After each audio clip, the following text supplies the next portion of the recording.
13 years of my life. That's how long I gave Crawford Dynamics.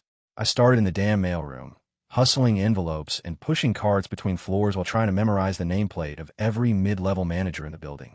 I showed up early, stayed late, volunteered for every miserable task no one else wanted. Somewhere along the line, I became indispensable. That's what they told me, anyway. Then, I blinked and found myself in a corner office with a six-figure title, Senior Director of Operations. And for a while, it felt like I had made it. Like loyalty and sweat still meant something. Until Madison walked in. Madison Crawford. She didn't just walk in. She stormed in with her spotless MBA and 1,000-yard mergers and acquisitions stare. Cold, polished, ruthless. And, because life has a sense of humor, she was also my sister-in-law. My wife's older sister. The one who skipped every family barbecue, answered every personal question with a smirk, and once told my wife that marrying a mailroom guy was her way of rebelling. I should have seen it coming the day her father retired and handed her the keys. But I didn't. I was stupid enough to think that history, mine with the company and with her family, meant something. The envelope was waiting for me on a Monday morning. No one said a word. No HR meeting. No warning. Just a stark manila rectangle with my name printed in block letters, left in the middle of my desk like a final insult. Inside, a formal notice. I had two choices: resign voluntarily, effective immediately, or be terminated for cause. The wording was vague, but threatening. Legalistic. A masterpiece of corporate passive aggression. Madison's signature was at the bottom. Not even a note. Not even a Jason. Sorry it had to come to this. Just ink on paper, cold and clinical like everything else she did. I sat there in my office, reading that letter over and over. My coffee went cold. People walked past the glass wall, pretending not to glance in. I could see the tension in their shoulders, the way they averted their eyes. They knew. Everyone knew. That's how Madison did things. Public humiliation, dressed up as business. I wasn't the first head to roll, and I damn sure wasn't going to be the last. Since her first week as CEO, she'd been cutting fat. That's what she called it, trimming inefficiencies. But what she meant was people. People like me. I remember thinking, she's doing this now, after everything? After I covered for her disaster of a product rollout last quarter? After I smoothed things over with the union reps she wouldn't even meet? After 13 goddamn years. And then it hit me. This wasn't about business. This was personal. Madison never liked me. Not once. Not even back when I was just Sarah's boyfriend. I was beneath her. A warehouse rat who got lucky. I still remember her toast at our wedding. Short, clipped, with that tight little smile she uses when she wants people to know she's tolerating the moment. I thought maybe time would fix it. That once she saw how hard I worked, how loyal I was, she'd come around. But now I saw it clearly. She never wanted me in the family, and she sure as hell didn't want me in her company. I left the letter on the desk and walked out. No box of things. No dramatic speech. Just the slow burn of anger building in my chest as I passed reception. They avoided my eyes. Cowards. I didn't blame them. Madison had made it clear. You cross her, you vanish. When I got home that night, Sarah was in the kitchen, half distracted, pouring wine. I didn't even sit down. Just handed her the envelope. She read it once. Then again. Her lips pressed into a thin, unreadable line. And for a moment, I thought, hoped, she'd explode. Say something. Demand answers. But she just set the paper down, reached for her wine, and said, I told you this job would eat you alive. That was it. No outrage. No comfort. Just resignation. That's when I realized I hadn't just lost a job, I'd lost everything. I knew the moment I walked into our kitchen that something was wrong. Not in the dramatic, glass-shattering way, but in the small, quiet cues that hit harder. Emily didn't look up from her phone when I walked in. She didn't ask why I was home 2 hours early on a Monday, why I didn't call, why my face looked like someone had pulled the floor out from under me. I stood there, key still in hand, the resignation letter burning a hole in my coat pocket, and all she said was, what did you do? That was it. Not, are you okay? Not, what happened? Just that cold, clipped question, like I was a problem she'd been waiting to have confirmed. And in that moment, everything snapped into focus. Every late night at Madison's house. Every vague excuse about helping with the transition. Every glance she avoided when I mentioned the pressure at work. It wasn't support. It wasn't concern. It was distance, carefully measured and intentionally placed. I had been too stupid to see it. I pulled the envelope from my pocket and slid it across the counter without a word. She opened it, skimmed it, set it down like it was a takeout menu. No reaction. No surprise. Just a small nod, almost like she was confirming something. I felt sick. So that's it, I said. My voice didn't even sound like mine. You knew this was coming. She didn't deny it. She didn't even flinch. Madison told me she was making changes. She said, "You've been off for months. You've been angry, distracted." She thought I was a liability. I cut in. "And what? You agree." Silence. I remember gripping the edge of the counter so hard my fingers ached. "Jesus, Emily. You helped her fire me." Her expression stayed frozen in that awful, neutral calm. "She didn't fire you. She gave you options. You always said you hated the corporate grind anyway." I laughed. I actually laughed because I didn't know what else to do. "Is that how you justify this to yourself? That you were doing me a favor?" "She didn't want to blindside you," she said quietly. "She asked me to talk to you, to ease you into it." "By lying to me?" She said nothing. I backed away from the counter like I was standing too close to something rotting. "How long have you been working with her on this?" Emily looked away, and that was answer enough. The betrayal didn't come as a shout or a slammed door. It came as a slow, sinking feeling in my chest, like my ribs were caving in. I looked around our kitchen, our goddamn house, and suddenly every detail felt poisoned. The mugs we bought on vacation, the photos on the fridge, the wedding portrait in the hallway. All of it was stained by this quiet, strategic knife she and her sister had driven between my ribs while smiling at me across the dinner table. "I can't be here," I said. I didn't even pack a suitcase at first. I just grabbed a duffel bag and whatever clothes I could find without thinking. Socks, charger, 2 shirts, a jacket. I remember her asking, "Where are you going?" But I didn't answer. I was already halfway out the door. I sat in my car for a long time after I left. Didn't drive. Just sat there in the dark, hands on the wheel, trying to understand how I'd missed it. How someone I trusted enough to build a life with could look me in the eye, kiss me goodnight, and then help orchestrate my professional execution. I didn't go to a friend's house. I didn't want sympathy or questions. I needed someone who wouldn't ask what I did wrong, so I found a lawyer, and for the first time in weeks, someone actually listened. I didn't leave empty-handed. When I walked out of my house that night, I didn't just have a duffel bag over my shoulder. I had my old black briefcase locked in the trunk, the one I used to keep under my desk at Crawford, where I stored things too sensitive for share drives or corporate email. 13 years at a company gives you access to a lot.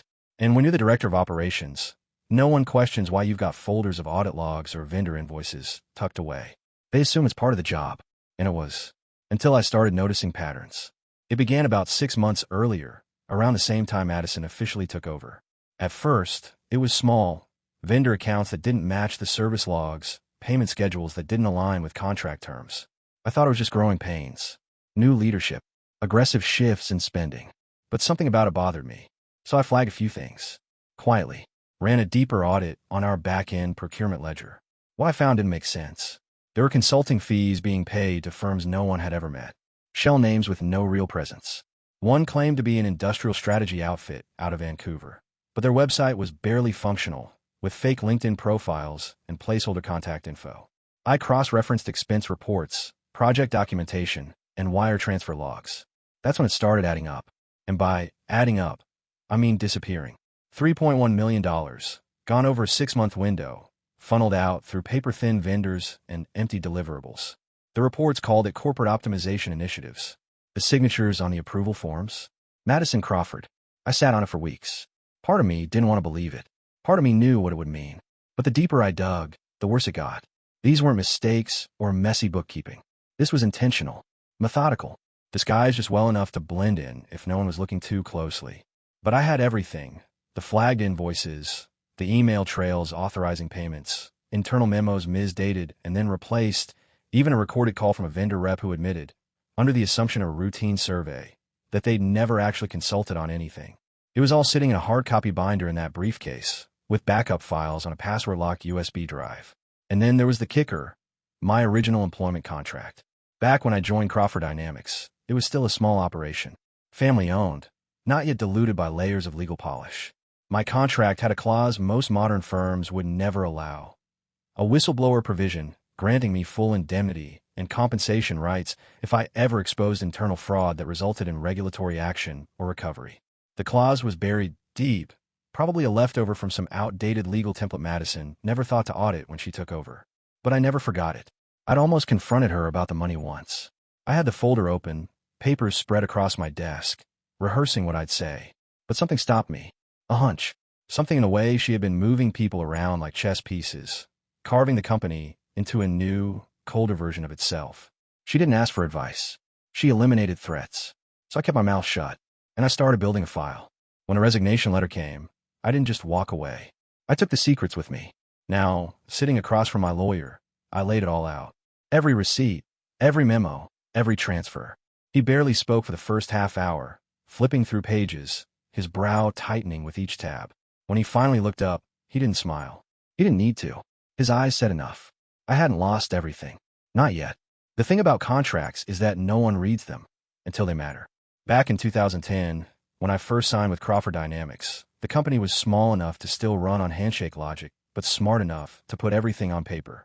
The HR manager at the time was a practical woman named Denise who told me straight up, "We don't do non-competes unless we pay for them.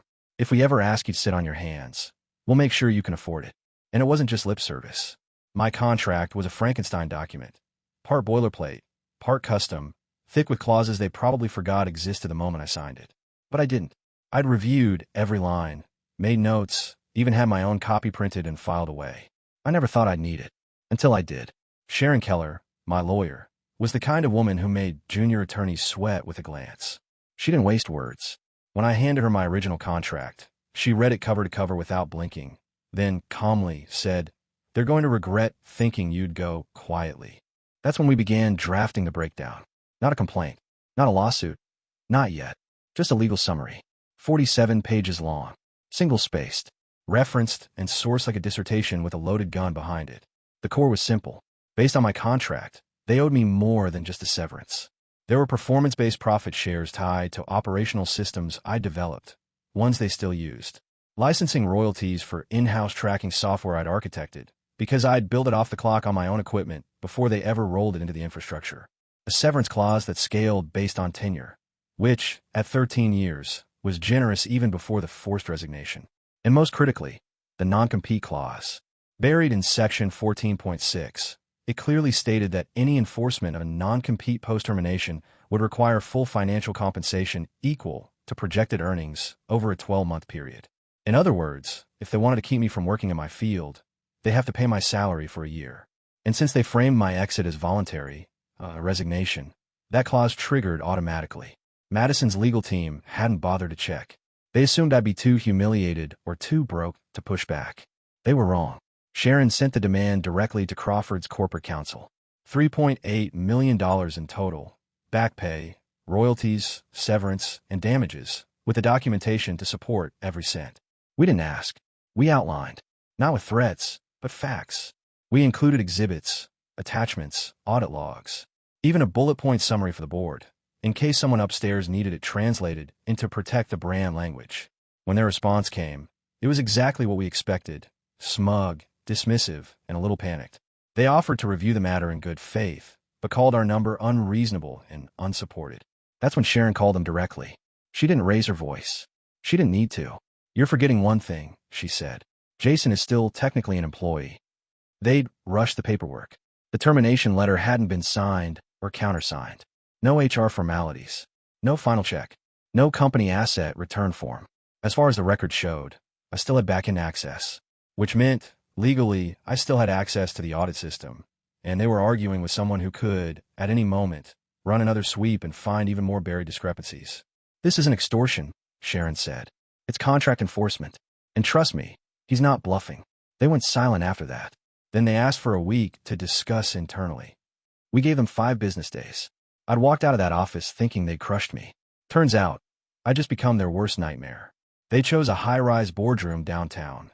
Neutral territory, floor-to-ceiling windows, polished concrete, the kind of place meant to intimidate. But when I stepped into that room, flanked by Sharon on one side and silence on the other, I wasn't the one sweating. Madison was already seated when we arrived. She looked immaculate, as always, tailored charcoal blazer, hair pulled into a sleek knot, makeup just enough to hide whatever sleep she hadn't gotten the night before. But her eyes gave her away. She wasn't ready for this. Not really. This was the first time I'd ever seen her unsure of the terrain. She was used to having control. She wasn't used to being studied like a liability. Across from us sat 2 of her attorneys, one junior, one seasoned and tired. Her CFO was there too, a wiry man named Dennis who'd always looked through me like I was just another department he didn't understand. He was sipping lukewarm coffee and tapping his fingers like he wanted to be anywhere else. That would change soon. They opened with politeness. Paper-thin smiles, rehearsed greetings. An offer slid across the table in a neat blue folder. Sharon opened it. I didn't bother. I already knew what it was going to say. Their offer was $800,000, taxed and spread over installments, contingent on an NDA, so airtight I wouldn't be able to speak my own name without legal clearance. I let Sharon handle the initial response. She didn't raise her voice. She just placed our own folder on the table, thicker and heavier, and said, "No." Madison shifted in her chair. "You're turning down nearly $1 million. Sharon didn't blink. "We're declining to be insulted." That's when the tone changed. The senior attorney across from us leaned forward, trying to reframe things. "Let's be reasonable," he said. "Let's not escalate this." But Sharon didn't let him get far. She opened the folder and began referencing transaction IDs, vendor payout schedules, shell corporation addresses. She mentioned 3 separate consulting firms tied to P.O. boxes in states where Crawford had no operations. She named payment dates and invoice numbers, all within the last 2 quarters. She never said the word fraud. She didn't need to. The implications hung in the air like gas, waiting for a spark. That's when Dennis, the CFO, started to catch up. He leaned forward slowly, squinting at the documents. "Wait," he said. "What are these?" Madison cut in sharply. "It's irrelevant. It's my name on half these approvals," he snapped. "If something's been misrepresented." Sharon gently turned a page. February 14th. Payment of $118,400 to East River Consulting. Does that name ring a bell? Dennis turned pale. That wasn't run through accounting. Sharon smiled, tight and clinical. Exactly. The room changed after that. The power shifted. The junior attorney stopped taking notes. The senior one started sweating under his collar. Madison, for all her confidence, had gone stiff, her shoulders drawn up, lips tight, but the control had cracked. She knew it was over, not because she was outmaneuvering the moment, but because she hadn't realized how much I'd held on to. She thought I would leave angry and broken. She hadn't expected precision. They huddled, 15 minutes behind closed doors. When they returned, the tone was different. The new offer came with fewer smiles and more fine print. $3.5 million in a lump sum. No NDA beyond standard settlement confidentiality. A full waiver of any non-compete. A neutral reference on company letterhead. No public statement from either party. I told them I'd accept, but only if the funds were wired within 2 weeks. Sharon backed it in writing before we left. Madison never looked at me again, not once, just stared out the window as her empire rebalanced beneath her, and I walked out without a word. The wire transfer hit my account exactly 13 days after the boardroom meeting. $2.45 million after Sharon's cut in taxes. I stared at the number for a long time, not because I didn't believe it, but because I finally could. It wasn't just money. It was proof. Proof that I hadn't imagined the betrayal, the exploitation, the way they tried to erase me like I was just some glitch in their corporate machinery. Madison had tried to crush me under paperwork and silence. Instead, she paid me to walk away, quietly, legally, and completely free. I bought myself time. Not just the luxury of it, but the kind of time that lets you sleep in without guilt, eat when you're hungry, think without pressure. I stayed off social media, stopped answering old Crawford emails, and avoided the places where I knew former colleagues still whispered about the regime shift. For the first time in over a decade, I didn't belong to anyone. I didn't know anyone. I didn't answer to a damn thing. And then, 3 months later, it all blew up. It started with a headline I almost scrolled past. Federal investigation launched into Crawford Dynamics' financial irregularities. At first, I thought it was some hit piece or recycled local news. But then I saw the byline. One of the major financial outlets. Someone who didn't run stories on whispers. The article was vague, but not aimless. It mentioned vendor discrepancies, suspicious wire transfers, licensing audits, and at the center of it all, an anonymous whistleblower who provided detailed documentation to the Office of the Inspector General. My phone buzzed 3 times in the next hour, first from Sharon, then from a number I didn't recognize, and then from a local reporter. I ignored them all. There was nothing more to say. I hadn't broken the settlement. I hadn't named names or given interviews. What I had done, weeks earlier, was slide a carefully prepared packet into a federal Dropbox. No return address, no signature, just one USB drive and a printed summary of documents they hadn't seen during settlement. Not copies. Originals. The things I held back. Because Madison didn't pay for silence. She paid for closure. And she never once asked if I was the only one watching. The investigation went fast. Faster than I expected. Turns out, once regulators start peeling back layers and find clean evidence, things unravel quickly. Madison tried to pivot. Blamed her finance team. accused former staff of falsifying records, claimed the shell vendors were test expansions, but it didn't matter. The records were too clean, too specific, too damning. A grand jury indicted her within weeks. 6 weeks after that, federal agents walked her out of the same Crawford building she once tried to bury me in cuffs. The charges were public: embezzlement, wire fraud, falsification of corporate filings. Over $5 million gone under her direction. The court documents named the shell accounts, the fake licensing deals, the ghost consulting firms. They didn't name me. They didn't need to. I watched her sentencing on a live stream. 8 years, federal time. No parole. No early exit. She wore a beige suit. Her hair was down for the first time. She didn't look like a CEO anymore. She looked like someone who thought the world would never catch her, finally understanding that it had. And all I could think, watching her face as the sentence was read, was how quiet the room had been when she slid that envelope across my desk months ago. Everything she built on fraud fell apart in under a year. And the best part? I never had to raise my voice. I just told the truth. I never stepped foot in Crawford Dynamics again. Not once. Not for closure. Not for curiosity. Not even when Madison's father, the man who built the company from the ground up, came out of retirement to try and clean up the wreckage she left behind. He called me personally. Said he wanted to meet, to make things right. Said the board needed steady hands, people who still understood the soul of the company before it turned into a numbers game. I listened politely, thanked him for the offer, and told him I wished him luck. But my answer was no. There was nothing left for me there. That chapter had been sealed, paid for, and burned. Instead, I took the money I'd earned and built something of my own. It started small, just me, a laptop, and a few whiteboards. No investors. No buzzwords. Just experience and proof. I called it ClearSpan Operations. The premise was simple: help smaller companies grow without choking on bureaucracy. Real systems, real processes, none of the bloated inefficiency I'd spent years watching big firms drown in. No politics, no power games, no fake titles. Just results. I didn't advertise much. I didn't need to. Word of mouth carried fast when you actually delivered. The first 6 months were slow, but honest. I worked from a shared office space with bad lighting and a broken coffee machine. But I owned every decision, every project, every win, and I slept better than I had in years. The divorce with Emily happened quietly. No screaming matches, no courtroom drama. Just two people sitting across from each other in a neutral room, signing away what had once been a life together. I didn't ask her to explain. I didn't want explanations. By the time I'd packed my things and left that night, I'd already buried the version of her I once trusted. What mattered most was Josh. He was 16 by then. Smart kid, too observant for his own good. I never spoke badly about his mother. I didn't need to.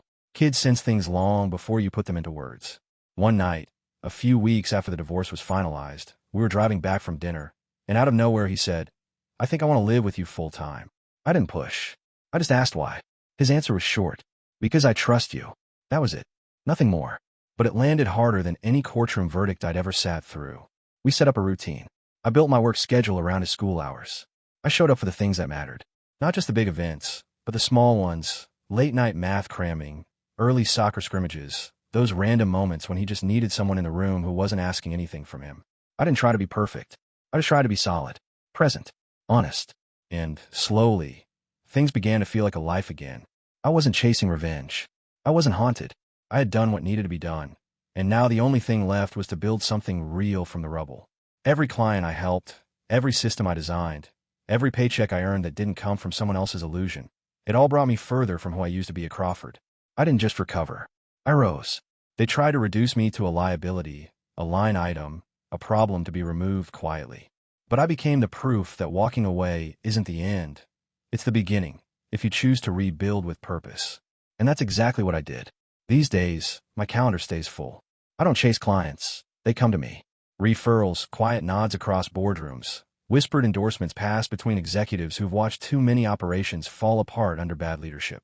ClearSpan isn't just a consulting firm anymore. It's a reputation built not on branding or viral pitches, but on execution.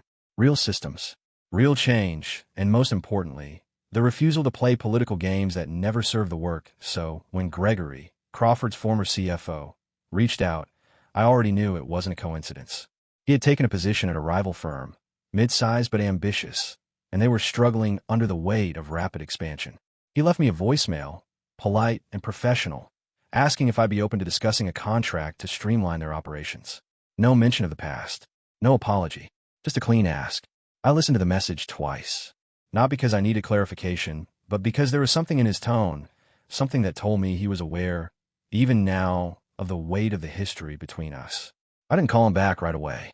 I took a day, walked through the city with a coffee, let the noise of traffic and life drown out the static of memory.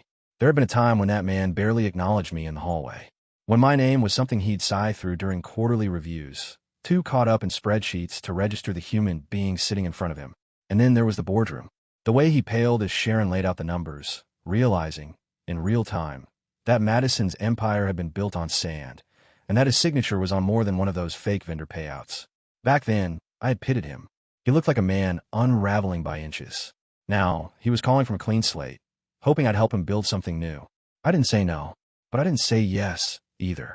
Instead, I sent a short reply. One line. Things didn't end badly. They ended exactly the way they needed to. No anger. No bitterness. Just clarity. Because the truth is, I'm not who I was when this started. That version of me, the one who spent years absorbing pressure, bending to impossible expectations, chasing validation for people who would never give it. That man died the day I opened that envelope on my desk. Madison thought she had written my ending. She thought the letter, the humiliation, the silence from Emily, the indifference from the company, all of it would crush me, make me disappear. But what she didn't understand, what none of them did, is that sometimes rock bottom isn't where you stay. Sometimes it's a launch pad. That resignation letter wasn't a coffin. It was ignition. Being forced out made me reevaluate everything. Not just the job, not just the marriage, but the core of who I was and what I'd allowed myself to settle for. It taught me that loyalty means nothing in a place built on power and proximity. That experience, dedication, institutional knowledge, all of it is expendable if the wrong person decides you're inconvenient. But it also taught me how much I was worth. That I didn't need a company name on my badge to prove value. That I could take every system I built, every process I created, and turn it into something better, something mine. Now, I look at that moment, the letter, the betrayal, the fallout, and I don't flinch. I don't dwell. I don't feel small. I feel grateful. Because what they tried to end, I turned into a beginning, and it became everything.